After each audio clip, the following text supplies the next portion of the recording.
एक समय की बात है। 5 मेंढक एक साथ किसी जंगल से जा रहे थे। चलते चलते उन मेंढकों में से 3 मेंढक एक बड़े से गड्ढे में गिर जाते हैं।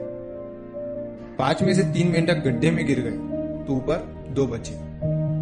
अब गड्ढे में गिरने के बाद वो तीनों मेंढक ऊपर चढ़ने की बहुत कोशिश करते हैं, लेकिन वो गड्ढा बहुत बड़ा था।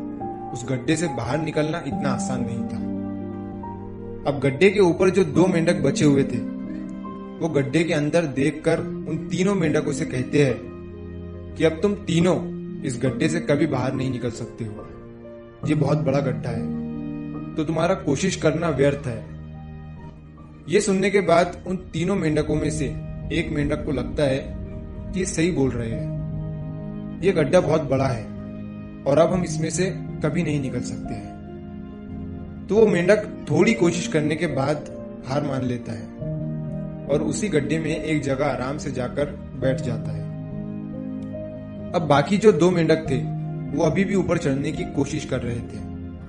अब उन दोनों को देखकर ऊपर वाले मेंढक फिर से उन्हें ये कहते हैं कि तुम जो कोशिश कर रहे हो वो बेकार है। तुम इस गड्ढे से कभी बाहर नहीं निकल सकते हो और अब तुम्हें अपनी सारी जिंदगी इसी गड्ढे में गुजारनी पड़ेगी। अब ये सुनने के बाद जो 2 मेंढक कोशिश कर रहे थे ऊपर चढ़ने की, उनमें से एक और मेंढक को ये लगता है कि ये सही बोल रहे हैं। अब हम इस गड्ढे से कभी बाहर नहीं निकल सकते हैं और वो भी हार मानकर बैठ जाता है। लेकिन अभी भी उनमें से एक मेंढक ऊपर चढ़ने की कोशिश कर ही रहा था। ऊपर वाले 2 मेंढक उसे भी कहते हैं कि क्या तुम्हें सुनाई नहीं दे रहा है? उन दोनों ने हार मान लिया है और तुम अभी भी ये सोच रहे हो कि तुम इस बड़े से गड्ढे से बाहर निकल सकते हो।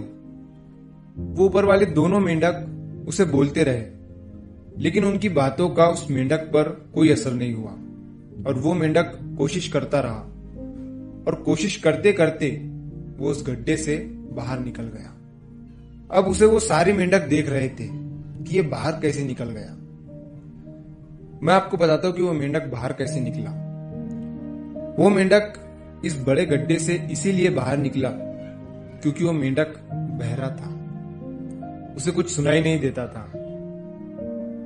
तो इस कहानी से हमें ये सीख मिलती है कि जब हम जिंदगी में कुछ अच्छा करते हैं तो बहुत लोग आते हैं हमें रोकने के लिए, तरह तरह की बातें करते हैं। लेकिन अगर आपको अपने काम में कामयाबी हासिल करनी है तो बहरे बन जाओ। उनकी बातों का अपने ऊपर कोई असर ही मत होने दो, क्योंकि सबसे बड़ा रोग क्या कहेंगे लोग। लोग तब भी कहते हैं जब आप कुछ नहीं करते हो और तब भी कहते हैं जब आप कुछ करते हो।